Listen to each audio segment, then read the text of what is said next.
Bapak Ibu Saudara, pagi hari ini adalah ibadah raya yang terakhir untuk kita di tahun ini. Jadi saya akan pakai kesempatan untuk sharing mengenai tema tahunan dari Sinode City Blessing, yaitu menjadi terang, bersinar dan menjadi terang. Di tahun depan kita masuk tema yang lain lagi. Hari ini kita akan bicara mengenai bangkit dan menjadi terang. Yesaya 60, kita akan buka pelan-pelan, kita akan bedah ayat ini. Ingin kita di Cibubur City Blessing juga yang hadir secara online itu bisa lebih mengerti lebih dalam. Yesaya 60 ayat 1 bicara mengenai kemuliaan Sion yang akan datang. Bangkitlah dan menjadi teranglah. Bangkitlah menjadi teranglah. Kita tahu dari Yohanes 1 katakan, terang itu sudah datang dan terang itu adalah hidup manusia. Ya, jadi di dalam setiap kita, terang itu sudah datang. Ini tidak boleh kita deny. Kemudian, sebab terangmu telah datang. Ya, ayat dan selanjutnya, dan kemuliaan Tuhan terbit atasmu. Ini adalah doa Tuhan Yesus yang pasti sudah dijawab. Dia berkata, aku memberikan kemuliaan yang kau berikan kepadaku, kepada murid-murid, kepada kita semua. Itu doa Tuhan Yesus. Jadi ayat 1 ini confirm adalah bicara tentang kita di dalam Kristus. Kemudian sesungguhnya kegelapan menutupi bumi dan kekelaman menutupi segala bangsa. Jadi tidak usah heran, tidak usah merasa terguncang dengan berita-berita tahun depan, tahun kegelapan kah, ada peperangan, ada hiruk pikuk, nggak usah terlalu terganggu karena Alkitab sudah mengatakan pada waktu Alkitab ditulis, kitab Yesaya ditulis, sudah dikasih tahu dari dulu juga gelap sudah biasa. Yang namanya resesi sudah biasa dari dulu ya. Bayangkan kalau kita hidup di tahun penjajahan Jepang, penjajahan Belanda, orang-orang tua kita mungkin mengalami. Mungkin kalau sudah ada multimedia, ayat ini akan digonjang-ganjingkan dan menyatakan bahwa Yesus akan datang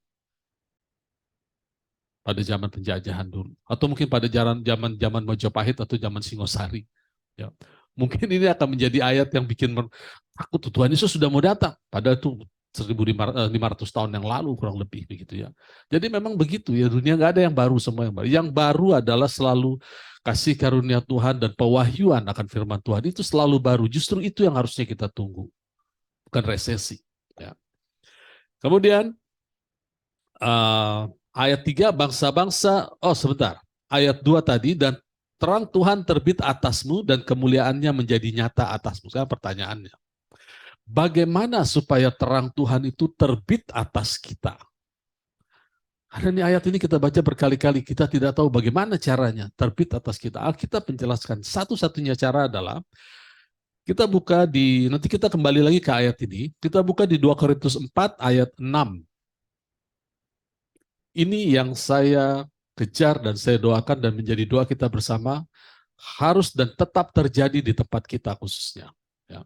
Sebab Allah telah berfirman, dari dalam gelap akan terbit terang, ia juga akan membuat terangnya bercahaya dalam hati kita, sesuai dengan perintah tadi ya, supaya kita beroleh terang dari pengetahuan tentang kemuliaan Allah yang tampak pada wajah Kristus atau hadirat Kristus. Kata wajah dan hadirat selalu memakai kata yang sama. Jadi pengetahuan akan firman Tuhan, mengupas firman Tuhan itu adalah kunci bagaimana terang kita bersinar. Jadi bersyukur itulah yang Tuhan lakukan di tempat ini dan di banyak tempat di gereja, bahwa pengetahuan tentang salib itu penting sekali. Untuk apa Bapak Saudara? Untuk supaya pikiran kita dibawa kepada satu pola pikir yang sama dengan spirit, dengan roh Allah. Yohanes katakan, kalau kita tidak dilahirkan kembali, kita tidak bisa masuk ke kerajaan Allah. Artinya kita tidak bisa masuk ke dalam kuasa, damai sejahtera, dan sukacita di dalam Roh Kudus, tanpa lahir baru. Tapi sesudah lahir baru di perjanjian baru, 1 Korintus 15 ayat 50 bilang, darah dan daging tidak bisa masuk atau tidak bisa ambil bagian dalam kerajaan Allah. Problemnya di mana? Darah dan daging termasuk jiwa kita perlu diberi pengetahuan tentang roh itu. Jadi yang diselamatkan oleh Tuhan hanya roh kita. Kekal, pasti masuk surga. Sekarang untuk hidup di dunia, Allah ingin pola pikir kita dirubah. Ya, pola pikir kita ditransformasi supaya semua yang disediakan Allah yang baik di dalam spirit kita, semua yang baik sudah ada dalam roh kita, itu bisa masuk ke dalam pikiran dan mengubah pikiran kita. Itu dahsyat sekali. Tadi malam kita bicara mengenai bagaimana kalau kita merubah pikiran dan merubah perkataan kita, maka bagian yang Allah lakukan itu jauh lebih dahsyat atau sangat supernatural yang tidak pernah terpikir oleh kita. Saya ambil satu contoh yang paling mencolok adalah ketika Daud melemparkan batu dengan tali, itu bisa menembus dahi Goliat dengan kekuatan supersonik. Supersonik itu nggak mungkin batu menembus dahi kalau tidak ada kekuatan supersonik. Dan jatuhnya, dibuktikan jatuhnya ke depan bukan ke belakang. Artinya kalau kita berkoneksi dengan sesuatu yang sifatnya spiritual, yaitu pola pikir Kristus, maka Allah akan bebas melakukan hal yang supernatural di dalam diri kita.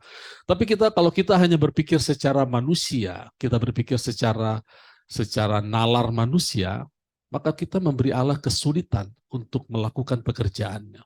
Kita tahu kan Allah yang mengerjakan semuanya.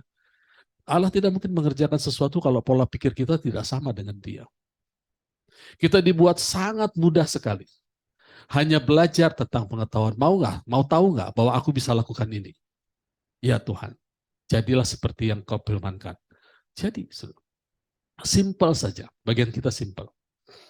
Ya. Balik lagi ke Yesaya 60. Bangsa-bangsa, ayat 3, bangsa-bangsa berduyun-duyun datang kepada terang kita atau pengetahuan yang kita miliki. Ya. Setiap orang Kristen punya terang, saudara. Hidupnya sudah, tapi tidak semua orang Kristen tertarik untuk belajar tentang pengetahuan. Saya beritahu juga tidak semua hamba Tuhan diri di mimbar tertarik untuk menggali pengetahuan. Karena yang paling gampang adalah menggali pengetahuan baik dan buruk. Ya, memotivasi orang dengan kata-kata jangan ini, jangan itu, mesti ini, mesti begitu. Itu paling mudah sekali. Ya, tidak banyak hamba Tuhan yang mau duduk diam, mendengar apa yang dibukakan oleh Roh Kudus mengenai Kristus dan kuasa kebangkitan. Dahsyat, saudara.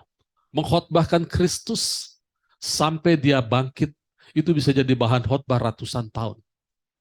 Tidak akan habis. Karena yang dikerjakan Kristus itu dalam. Kita bagi 3 saja ya. 3 kali dia melakukan penebusan oleh darahnya. Pertama di Taman Getsemani. Waktu dia stres, under pressure, dia takut, bahkan dia katakan, Tuhan kalau boleh ini masa ini berlalu. Dia punya kehendak, tapi kehendakmu yang jadi bukan kehendakku. Jadi Yesus juga sebagai manusia punya kehendak. Pada saat itu dia berkeringat, darah mengalir. Pertama kali dicatat darah mengalir itu di Taman Getsemani. Darah itu menebus stres kita semua. Karena pertama kali stres datang di Taman Eden. Jadi pertama kali penebusan dilakukan sama-sama di Taman Getsemani. Arti Getsemani adalah pressure, tempat pemerasan anggur. Jadi Tuhan Yesus menebus pertama kali rasa takut kita, stres. Kemudian, kedua, darah itu mengalir dahsyat ketika dia dicambuk di dalam kerajaan Yunani. Kerajaan dunia. Untuk apa? Menyembuhkan segala, bilurnya menyembuhkan penyakit kita. Kita dipindahkan dari kerajaan gelap kepada kerajaan anaknya, karena di kerajaan gelap kita sudah ditebus segala sakit penyakit kita. Pindahkan ke kerajaan anaknya. Jadi darah yang mengalir yang begitu banyak pada waktu Yesus dicambuk sampai terkapar jatuh, itu adalah untuk tubuh kita. Di Taman Getsemani untuk jiwa kita. Di Golgota terakhir dipakukan tangannya itu untuk spirit kita. Karena pada saat itu dia mati menyerahkan nyawanya supaya kita hidup. Yang mana yang hidup dari bagian tubuh kita? Roh kita hidup. Sekarang segala sesuatunya jadi baru, roh kita jadi baru. Kita sudah mati, yang baru, yang ciptaan baru masuk ke dalam kita. Semua yang baik, kesembuhan, kelimpahan, penjagaan, umur panjang ada di dalam roh kita. Tapi tanpa pengetahuan akan terang, akan pekerjaan Yesus, kita tidak akan dapat menjadi terang. Harta yang begitu indah dalam tubuh kita akan tersembunyi dengan pola pikir kita dan tingkah laku kita. Itu yang Tuhan tidak mau. Tuhan ingin membuat supaya dirinya nyata di dalam tubuh kita, dalam hidup kita. Jadi 3 hal yang Tuhan lakukan adalah untuk roh itu terakhir. Yang pertama adalah ketakutan kita. Banyak orang takut kan, dari takut baru ikut Tuhan. Setelah itu, Tuhan tidak selesai di situ, tubuh kita. Karena tubuh ini penting. Kita belajar di tempat ini, bahwa tubuh ini adalah tiket untuk supaya otoritas bisa beroperasi. Setelah itu Tuhan lakukan spirit. Kita terbalik. Pada waktu kita menerima Tuhan, spirit kita dulu dirubah menjadi ciptaan baru. Kemudian kita diberikan janji-janji dalam pikiran bertransformasi. Sehingga tubuh kita disembuhkan. Itu yang Tuhan mau. Oke, balik lagi ke Yesaya pasal 60. Ayat 4.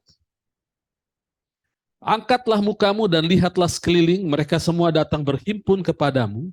Anak-anakmu laki-laki datang dari jauh dan anak-anakmu perempuan digendong. Ayat 5, pada waktu itu engkau akan heran melihat dan berseri-seri, engkau akan tercengang dan akan berbesar hati, sebab kelimpahan dari seberang laut akan beralih kepadamu, dan kekayaan bangsa-bangsa akan datang kepadamu. Nah, ini dia bagian yang penting. Saya mendengarkan, kalau Bapak Ibu Saudara tahu Oral Roberts, almarhum. Waktu itu dia diwawancari oleh anaknya yang namanya Richard Robert. Ya. Oral Robert ini meninggal di usia menjelang 90 tahun. Dia bilang begini, Tuhan bicara sama saya, kuat sekali dia bilang. Banyak anak-anak Tuhan mau menikmati Tuhan, tapi mereka mengabaikan ayat 5 ini. Katanya. Bahwa harta bangsa-bangsa harus mengalir. Sehingga akhirnya mereka hanya melayani dengan keterbatasan. Dia katakan kita perlu uang banyak, bukan kita menjadi hamba uang. Untuk memberitakan Injil kita perlu uang banyak. Oleh karena itu dia katakan begini, dengan kata-kata yang terbata-bata dikatakan, anak-anak Tuhan harus berani mempercayai ayat ini. Mempercayai aja dulu. Gak usah cari uang. Mempercayai dulu bahwa kelimpahan itu harus datang kepada kita. Harus. Apa yang Tuhan lakukan bagi kita itu harus. Karena semua datang kepada terang Kristus di dalam kita. Tuhan menaruh kita terang, menaruh terang di dalam kita bukan untuk ditaruh di bawah gantang, untuk ditaruh di atas bukit, dan kita disebut kota. Kota yang terang itu ditaruh di atas bukit, semua harta bangsa-bangsa harus mengalir. Karena kita semua memerlukan itu. Ada banyak orang yang terbalik juga ya, harta bangsa-bangsa yang mengalir, mungkin dia konglomerat, fasilitasnya mewah, tapi tidak memberitakan pengetahuan tentang Kristus. Tidak menceritakan tentang 3 tahap bagaimana Kristus menebus stres kita, menebus sakit penyakit sehingga kita bisa umur panjang. Yang terlebih lagi menebus roh kita dari dosa. Ada yang seperti itu. Fasilitasnya mewah tapi tidak diberitakan rahasia Kristus. Ada yang senang memberitakan rahasia Kristus tapi tidak berani meminta ini karena takut dihina. Hati-hati, itu Injil kemakmuran katanya, Injil setan itu. Itu ajaran siapa namanya itu?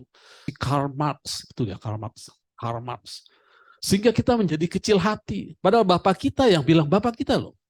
Bapak setiap kita, Bapak the Father of all spirit. Bapak kita itu cuma satu, yaitu Bapak di surga. 2 sebetulnya, satu lagi Bapak jasmani. Di luar itu kita nggak punya Bapak lain. Bapak rohani itu hanya sebutan saja. Bapak rohani itu adalah fungsi turunan dari rasul.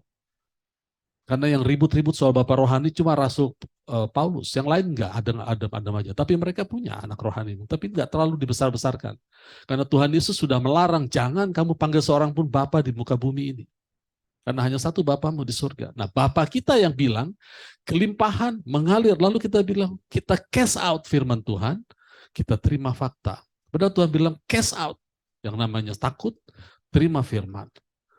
Jadi ini harus, saudara. Tuhan minta kita percaya saja dulu, lalu katakan harta bangsa-bangsa harus mengalir. Apa saja yang kita kerjakan dengan tangan harus berhasil. Kalau tidak berhasil, jangan berhenti. Terus ucapkan firman, harus berhasil. Ya. Lanjut. Ayat 6. Sejumlah besar unta akan menutupi daerahmu. Unta muda dari Midian dan Eva. Apa itu unta? Unta itu alat transportasi. Saya mau katakan Bapak Saudara semua akan punya alat transportasi. Dari mana Pak? Iya kan alat transportasi. Masa kita naik unta ke gereja? Kan nggak mungkin. Alat transportasi. Ya. Tuhan ingin kita punya transportasi juga untuk mengabarkan Injil ke daerah-daerah. Kita bisa lewat jalan darat, pesawat juga transportasi. Ya. Dan segala kambing domba Kedar akan berhimpun kepadamu, domba-domba jantan Nebayot akan tersedia untuk ibadahmu. Semua kurban-kurban, ini yang namanya kurban ini adalah segala sesuatu yang hasil konversi dari tenaga manusia. Manusia kerja dari pagi sampai sore, dikonvert dalam bentuk yang disebut gaji. Mereka akan berikan kurban-kurban itu untuk ibadah anak-anak Tuhan. Semua itu dipersembahkan di atas mezbahku sebagai korban yang berkenan kepadaku. Berkenan, saudara. Aku akan menyemarakan rumah keagungan. Perhatikan, rumah Allah di perjanjian baru adalah tubuh kita. Tubuh kita yang berkumpul disebut gereja Tuhan, orang-orang yang ditebus. Tuhan ingin itu semarak. Semarak. Pegang itu, jadikan itu tujuan kita bersama. Makanya saya katakan, ini apa yang kita lakukan di tempat ini, di Cibubur City Blessing, bukan hanya berhenti di sini. Bisa terjadi nanti saudara kita yang di Kupang buka, yang Surabaya juga buka dengan pengembalaan masing-masing, independen. Dan semuanya akan terjadi untuk sesuatu yang bergulir terus. Anak-anak kita nanti akan mengalami lebih dahsyat dari yang kita alami. Mereka akan melayani Tuhan dengan luxury karena kemurahan Tuhan, bukan karena keringat kita, bukan karena keringat mereka, tapi karena kemurahan Tuhan. Ya. Kemudian ayat 8, siapakah mereka ini yang melayang seperti awan dan seperti burung merpati ke pintu kandangnya? Sungguh, akulah yang dinantikan pulau-pulau yang jauh. Saudara lihat, yang dinantikan adalah Kristus, bukan kita.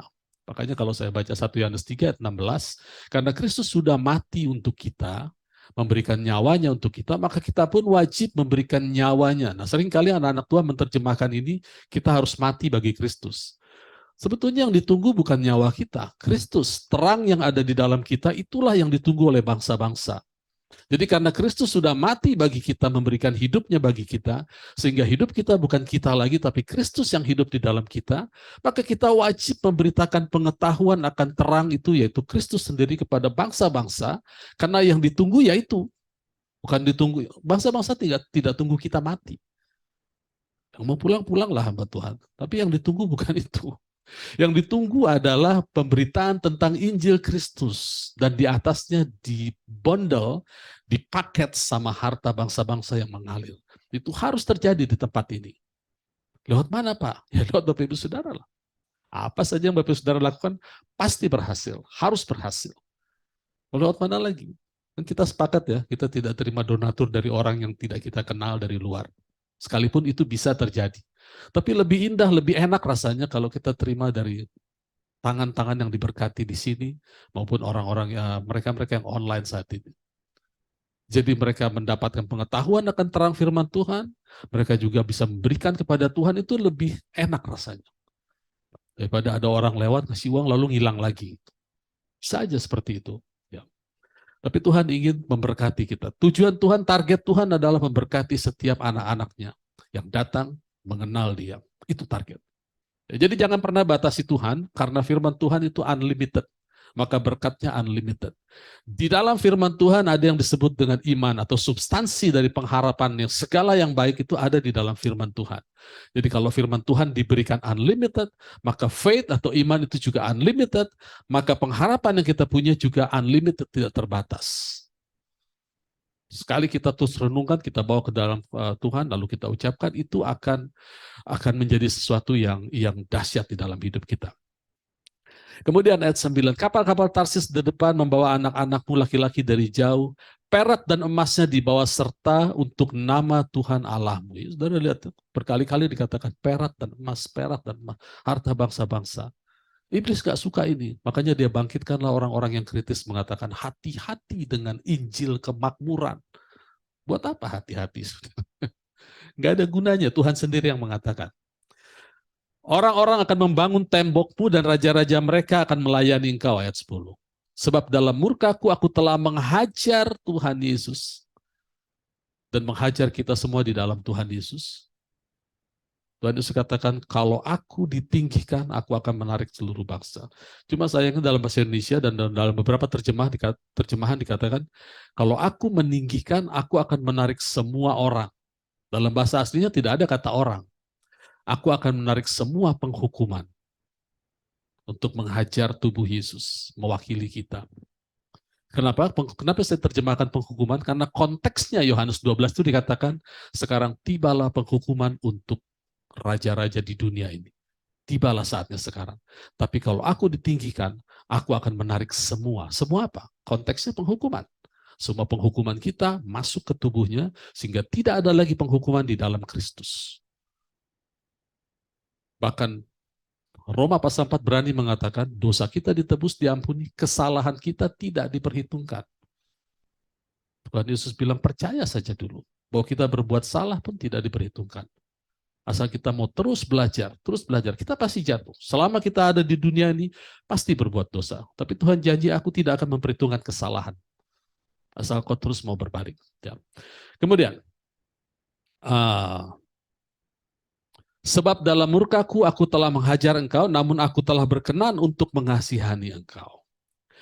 Pintu-pintu gerbangmu akan terbuka senantiasa, baik siang maupun malam, tidak akan tertutup, supaya orang dapat membawa kekayaan bangsa-bangsa kepadamu, sedang raja-raja mereka ikut digiring sebagai tawanan. Bapak Ibu Saudara perhatikan ayat 11, saya akan baca, ya Bapak Ibu Saudara tetap lihat ini, saya akan baca di Yesaya 60 juga, tetapi baca di ayat 18-nya. Tidak akan, Bapak Ibu Saudara perhatikan ayat yang ini, dengarkan perkataan saya, ayat 18, tidak akan ada lagi kabar tentang perbuatan kekerasan di negerimu, tentang kebinasaan atau keruntuhan di daerahmu, engkau akan menyebut tembokmu selamat. Tembok. Pengkhotbah bilang, mereka yang membongkar tembok akan dipagut ular. Jadi jangan bongkar bangkir soal keselamatan kita pasti. Kesembuhan, kesehatan, masuk surga pasti. Jangan dibongkar-bongkar, jangan dipertanyakan lagi. Karena pengkhotbah bilang barang siapa membongkar tembok dia dipagut ular. Ayub itu membiarkan Allah membangun pagar dengan persembahannya. Tapi dia membongkar tembok Allah dengan ketakutannya. Dia mempersembahkan korban setiap hari. Jangan-jangan anakku berbuat dosa.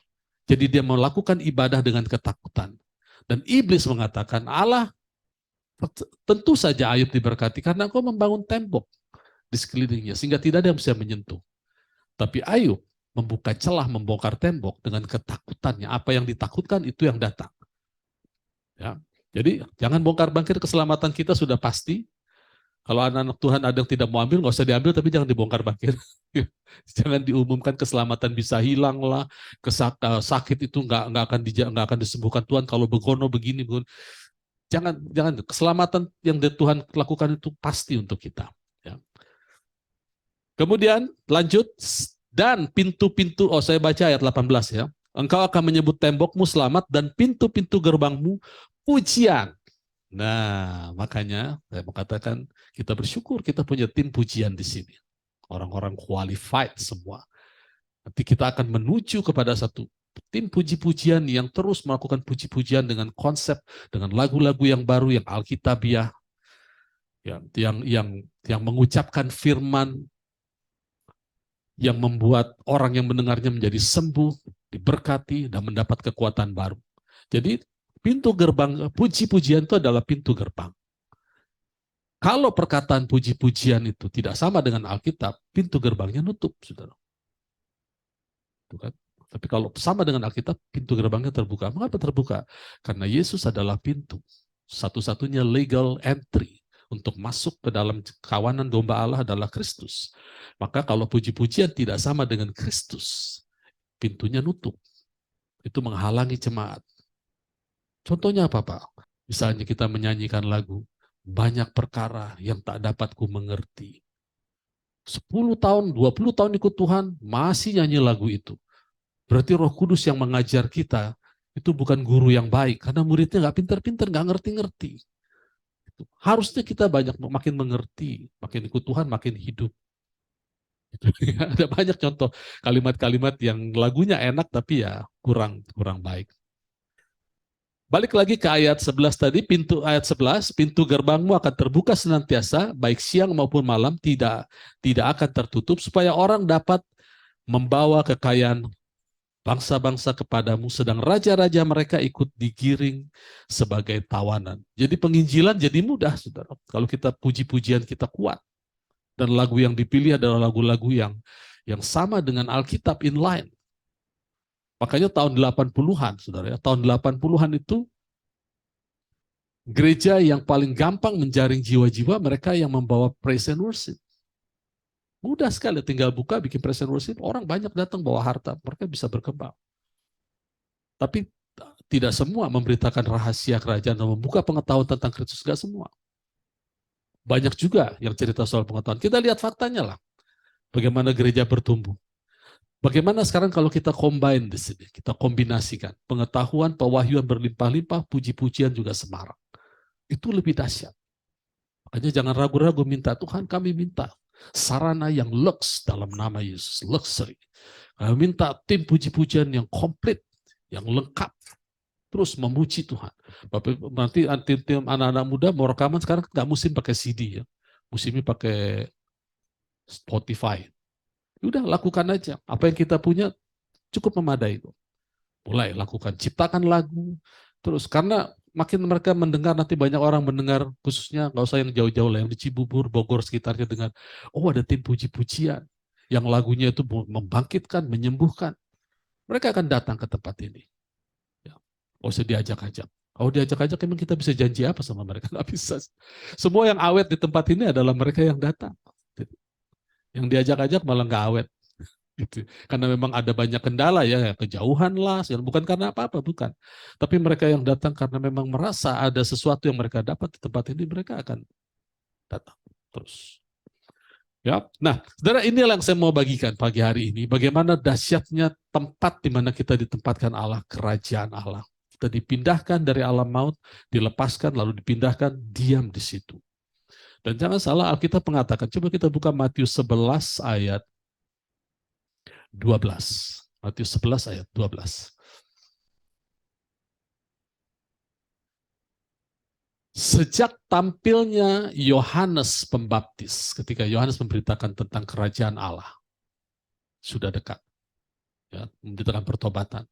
Hingga sekarang, hingga pada saat Yesus memberitakan, Sang Raja itu memberitakan kerajaan. Karena Yesus katakan, kalau aku mengusir Beelzebul dengan perkataanku, maka sesungguhnya kerajaan Allah sudah datang. Jadi setiap kali Tuhan Yesus mengeluarkan perkataan raja keluar, maka king domain terbentuk. Ya, kerajaan Allah datang. Nah, sejak saat Yohanes membaptis hingga sekarang, kerajaan surga diserong dan orang yang menyerongnya mencoba menguasainya. Kalimat ini kelihatannya agak fantastis, agak heroik, tapi sebetulnya akan membuat kita bingung kalau kita tahu bahwa kerajaan Allah itu adalah spirit. Bagaimana ada orang bisa mencobai menguasai spirit? Bagaimana mungkin ada orang yang berusaha bisa mengalahkan kerajaan? Kerajaan Allah itu bukan soal makanan, minuman, tapi soal damai sejahtera, sukacita, dan kuasa. Dan itu semua adalah spirit sifatnya. Oleh karena itu coba kita buka di King James-nya. Apa yang King James katakan? Yep. From the days of Johannes the Baptist, until now, the kingdom of heaven suffered violence. Oke, kita pegang satu ya. The kingdom of heaven suffered violence, and the violent, itu ada dua kata yang berbeda dalam bahasa Girika, juga dua kata yang berbeda yang dipakai. Pertama, kingdom, kerajaan Allah, itu dikasari, saudara. Violent itu kasar, diperlakukan kasar. Bagaimana orang-orang Farisi mengatakan, mengeluarkan kata-kata yang kasar kepada Tuhan Yesus. Ya. Tapi tidak berhenti di situ, maka the violent artinya sesuatu yang lebih powerful lagi, atau saya pakai kata karena dipakai kata violent, sesuatu yang lebih kasar lagi, lebih kuat lagi, akan mengalahkan violence yang pertama. Bapak saudara bisa lihat ini bedanya. Jadi pertama, kingdom datang, kerajaan datang, iblis mencoba mengkasari. Tapi bagaimana caranya mengalahkan yang kasar ini? Dengan perkataan yang violent lagi terhadap yang memperlakukan. Jadi kita tidak bisa berlunak-lunak sama iblis. Karena di sini dikatakan the violent take it by force. Take it, apa yang di-take, apa yang diambil, apa yang dilawan. Yaitu violent yang pertama. Jadi setiap kali kita menaruh firman, Alkitab mengatakan kalau kita menabur firman, maka iblis datang ingin mencuri. Dia akan membuat fakta-fakta di sekeliling kita seolah-olah melawan firman. Itu kasar, saudara. Kita harus melawan itu semua dengan sesuatu yang violent lagi. Kita memperkatakan melawan mereka. Jadi jangan heran kalau kita memegang firman lalu mengucapkan, lalu beberapa saat fakta itu tidak sama dengan apa yang kita ucapkan. Itu kasar sekali. Itu seolah-olah bilang apa yang kamu ucapkan tidak terjadi. Itu violence yang pertama. Bagaimana mengalahkan violence? The violent take it by force. Violent yang dari kita mengucapkan firman itu akan melawan. Ya, nah, saya mau jelaskan ayat ini sebagai ayat penutup sebelum kita perjamuan. Kita buka Efesus. Bagaimana kita melakukan the violent take it by force? Bagaimana kita take it by force dengan melakukan violent? Violent model apa itu? Efesus pasal 4.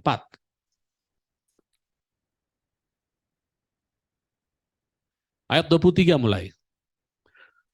Supaya kamu dibaharui dalam roh dan pikiranmu, bahasa Inggrisnya bilang, King James bilang, be renewed in the spirit of your mind, spirit of your mind, jadi pikiran kita itu ada spiritnya, dan mengenakan manusia baru yang telah diciptakan menurut kehendak Allah di dalam kebenaran dan kekudusan yang sesungguhnya. Oke, kita menjadi ciptaan baru, kerajaan Allah turun dengan ayat ini. Ya, ayat ini menceritakan bagaimana kerajaan Allah turun. Kemudian, karena itu buanglah dusta. Dusta itu bukan sekedar bohong, saudara ya. Dusta itu adalah setiap perkataan yang tidak sama dengan firman. Itu didefinisikan sebagai dusta oleh Alkitab. Mengapa? Karena yang benar adalah firman Allah. Yang di luar firman itu tidak benar. Ya. Jadi kalau ada orang bilang, ya memang Tuhan Yesus penyembuh, tapi penyakitku ini adalah genetik, Pak. Dari atasnya ya begitu. Itu nggak bisa sembuh. Itu dusta. Ya, dusta. Ya, saya tahu Tuhan Yesus penolong, tapi Bapak nggak tahu masalah saya. Itu dusta. Buat apa kita tahu masalah orang? Orang itu harus tahu hebatnya Tuhan bisa menyelesaikan masalah. Ya. Kemudian, dan mengenakan manusia. Oke, ayat 25, karena itu buanglah dusta dan berkatalah benar, berkatalah, dalam bahasa Inggrisnya bilang speak truth. Ya, pegang itu, keep in mind, speak truth. Seorang kepada yang lain, karena kita adalah sesama anggota. Ya, kita anggota. Kalau di dunia dibilang, hati-hati dengan orang itu. Orang itu anggota, udah takut kita, saudara. TNI, kita anggota, saudara. Kita anggota nih. Ayat 26. Apabila kamu menjadi marah, janganlah kamu berbuat dosa, janganlah matahari terbenam sebelum padam amarahmu. Nah, ini yang saya mau kaitkan dengan the violent take it by force. Coba switch ke King James. Switch ke King James. Be ye angry. Jadi kita disuruh marah, saudara. And sin not. Suruh marah tapi jangan berdosa. Oke. Dosa apa? Atau kemarahan, semua kemarahan itu, saudara, yang namanya marah itu nggak baik, saudara. Marah tentu punya alasan, tapi marah itu nggak baik, karena marah itu tidak mengerjakan kebenaran. Itu kata Yakobus. Sementara kebenaran di dalam kita, itu mengerjakan peace. Jadi kebenaran pingin kerja, kalau ada marah, kebenaran nggak bisa kerja. The work of righteousness is peace, and the effect of righteousness is, dan seterusnya, ya, assurance, dan kepastian. Jadi marah itu nggak baik. Tapi ada marah yang kita tidak berdosa. Apa itu? Sesuatu yang kita lakukan dengan iman. Karena tanpa iman segala sesuatu dosa. Jadi kalau marah dengan iman itu tidak dosa. Sekarang saya bertanya lagi, apa Tuhan marah yang tidak berdosa? Marah yang pakai iman itu apa? Marah yang mengucapkan kata-kata firman Tuhan. Nah, ini yang dimaksud the violent take it by force. Ketika kita mengatakan firman atas tubuh kita, atas finansial kita, atas keluarga kita, iblis akan mencoba memberikan fakta yang berbeda, maka kita akan mengucapkan firman ya dengan pasti, dengan keras, dan itu didefinisikan sebagai angry. Karena ayat di atasnya dikatakan speak truth. Jadi speak truth, berbicara benar, berbicara kebenaran dengan sesama kita, itu rupanya di alam roh adalah violent. Perkataan iman itu kasar bagi iblis. Kalau kita katakan, aku sudah sembuh oleh sakit penyakitku. Ketika anak kita katakan, kita kaya karena Yesus di dalam kita, kita di dalam Kristus. Jadi kalau kita bilang angry, marah, Itu kita kaitkan dengan Matius 11. Inilah yang disebut violent di alam spirit. Jadi sekalipun keadaan kita tidak nyaman, tidak mengenakan, selama kita masih mengucapkan firman, itu membuat iblis gak suka sama kita. Makanya kita dimuntahkan sama dia. Tapi kalau kita mengucapkan sesuatu yang tidak sama dengan firman Tuhan, Tuhan yang memuntahkan kita. Tidak panas, tidak dingin. Kita dimuntahkan Tuhan, maka iblis menelan kita. Nah, itu kan ceritanya seperti itu, soal telan menelan. Ya. Jadi waktu jadilah marah, speak truth, konteksnya begitu ya. Jadi nggak usah marah-marah, karena marah itu nggak baik, saudara. Apalagi malaikat, jangan dimarahin, saudara. Kalau tersinggung dia diam nanti. Malaikat cuma ucapkan firman aja, nanti dia akan bekerja menurut firman. Jadi kemarahan yang dimaksud adalah ucapkan firman, kemudian let not the sun go down. Jadi jangan biarkan matahari, panasnya, teriknya surut. Karena firman Tuhan adalah api. Kemudian kitab Markus katakan kita digarami oleh api. Jadi kita bukan digarami oleh garam dapur. Makanya ada pengkhotbah yang mengatakan garam itu terbentuk dari 2, sodium dan natrium. Saya pernah khotbahkan ini juga ikut-ikutan ya. Tapi setelah saya baca Alkitab saya bertobat, saya nggak mau pakai lagi istilah ini. Garam itu terdiri dari natrium dan sodium. Natrium sendiri itu adalah racun. Natrium, sodium, dan klorid. Natrium dan klorid atau sodium dan klorid, saya lupa. Natrium, sodium itu adalah racun. Klorid juga racun. Tapi kalau disatukan jadi garam yang mengawetkan. Lalu diterjemahkan, kasih karunia, hidup dalam kasih karunia itu seperti menjadi garam. Yaitu dengan iman dan kasih karunia. Hidup dalam hadirat Tuhan, iman dan kasih karunia. Iman mengakses kasih karunia. Kebanyakan iman jadi racun, kebanyakan kasih karunia dari jadi racun juga. Dulu saya pakai juga itu. Soalnya saya bertobat. Karena Alkitab konsepnya tidak pakai garam dapur untuk menggaram kita, pakai api, panas dan teriknya. Kita tidak akan pernah over capacity atau keracunan firman atau keracunan kemurahan Tuhan. Tidak akan pernah. Kita harus berlimpah dalam keracunan, bukan berlimpah dalam kasih karunia dan berlimpah dalam firman. Tidak akan pernah keracunan. Percaya Tuhan kita baik. Kita tidak akan pernah diracun oleh firman. Makanya saya nggak mau pakai lagi istilah itu. Bukan berarti pengkhotbah itu nggak ngerti. Ya. Setiap orang punya kapasitas. Alkitab sudah mengatakan di 1 Korintus, katakan pengetahuan kita terbatas. Nggak boleh ada orang mengklaim dirinya lebih tahu segalanya. Sekalipun jemaatnya sudah puluhan ribu. Kalau tidak sama, atau ratusan ribu katakan. Kalau tidak sama dengan Alkitab, tolak. Ya. Jadi matahari, panasnya, teriknya, jangan biarkan turun. Harus continue terus ucapkan terus. Itu sudah yang disebut dengan angry, marah. Jadi angry, marah itu nggak mesti bentak-bentak iblis setan. Ucapkan firman. Violent. The violent will take it by force. Jadi kalau mereka berbuat kasar, kita berbuat kasar dengan mengucapkan firman dengan kalem. Kita buka sekarang, sebenarnya. Ini masih ada yang mau dibahas lagi. Efesus 4 ayat berapa itu? Ayat 26. Pindah ke ayat 29. Jangan ada perkataan kotor keluar dari mulutmu, tapi pakailah perkataan yang baik untuk membangun di mana perlu, supaya mereka yang mendengarkan beroleh kasih karunia. Jadi perkataan yang kita pakai membuat orang juga mendapat persekutuan, damai sejahtera dengan Allah. Mendapatkan kasih karunia adalah itu. Sekarang kita buka untuk konfirmasinya di Mazmur pasal 4 ayat 1 mulai. Mazmur pasal 4 ayat 1. Untuk pemimpin biduan dan pemain kecapi Mazmur Daud. Bahasa Indonesia bilang doa waktu malam. Karena ujung-ujungnya ada tidur. Kita tidur dengan tenang. Padahal tidur kan bisa siang-siang. Judul itu diberikan suka-suka oleh penerbit Alkitab ya. Tapi ini adalah Mazmur Daud. Ayat 2. Apabila aku berseru, jawablah aku ya Allah, yang membenarkan aku di dalam kesesakan. Engkau memberi kelegaan kepadaku. Kasihanilah aku dan dengarkanlah doaku. Ayat 3. Hai orang-orang, berapa lama lagi kemuliaanku dinodai? Berapa lama lagi kamu mencintai yang sia-sia dan mencari kebohongan? Selah, pikirkan dong.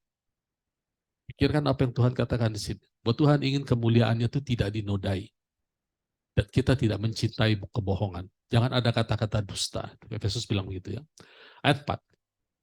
Ketahuilah bahwa Tuhan telah memilih baginya seorang yang dikasihinya. Tuhan mendengarkan apabila aku berseru kepadanya. Pertama, Tuhan memilih seseorang yang dikasihinya. Yaitu dalam hal ini bicara tentang Kristus dan perkataan kebenaran. Dan Tuhan mendengarkan apabila aku berseru kepada kebenaran itu. Tentu harus kata-kata yang sama dengan sang kebenaran. Baru masuk ayat 5. Biarlah kamu marah. Nah, ini baru terjemahan pas ya. Jangan apabila kamu jadi marahlah, tapi jangan berbuat dosa. Berkata-katalah dalam hatimu di tempat tidurmu, tapi tetaplah diam. Berkata-kata apa? Berkata-kata tentang apa yang ayat 4 katakan tadi, Tuhan telah memberikan. Coba balik ayat 4. Ketahuilah bahwa Tuhan telah memilih baginya seseorang yang dikasihinya. Tuhan mendengarkan apabila aku berseru kepadanya. Ini berhubungan erat dengan truth, perkataan kebenaran. Jadi 2 ayat sudah bicara seperti itu. Perkataan kebenaran kita itu membuat Tuhan senang, tapi membuat iblis kepanasan, gak betah. Dan perkataan kita itu violent, kasar di alam roh. Jadi Bapak Saudara, di penghujung tahun ini,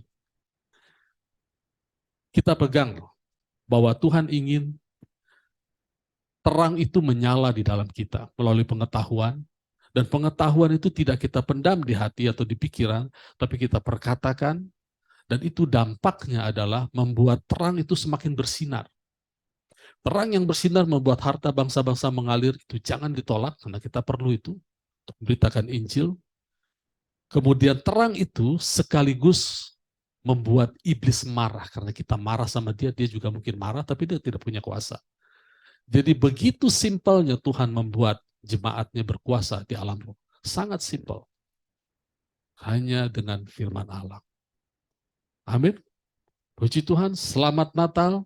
Tuhan Yesus memberkati. Tahun depan kita jalani dengan lebih ajaib lagi. Dan dibiarkan iblis berputar-putar nunggu siapa yang bisa ditelan. Karena tidak ada yang bisa ditelan di tempat ini. Di tempat ini semuanya suka akan firman Tuhan. Amin. Puji Tuhan, Tuhan Yesus memberkati.